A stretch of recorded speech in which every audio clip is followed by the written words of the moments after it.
മനോരമയിലൊന്ന് കൊടുക്കണേ കേട്ടോ. മനോരമയിലേ ഇത് എന്റെ ഫോട്ടോ എടുത്തിട്ട് നമുക്ക് കൊടുക്കണം.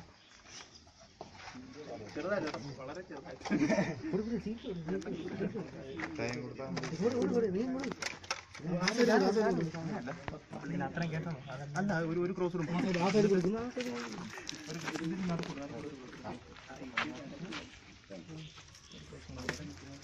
എത്ര വർഷമായിട്ടാണ് മുടങ്ങി കിടന്നത്? 13 വർഷം. 13 വർഷമായിട്ട് കിടന്നതാണ്. ഇതിന്റെ ഉദ്ഘാടനം വരെ ഉണ്ടാകും. കെട്ടിടത്തിന്റെ ഉദ്ഘാടനം വരെ അത്രയും വരെ അത് കഴിഞ്ഞില്ലായിരുന്നു. പിന്നെ ഉള്ള ഒരു പരിപാടി ഇത് മുടങ്ങാതെ ആര് മാറിപ്പോയാലും ഒരു വർഷം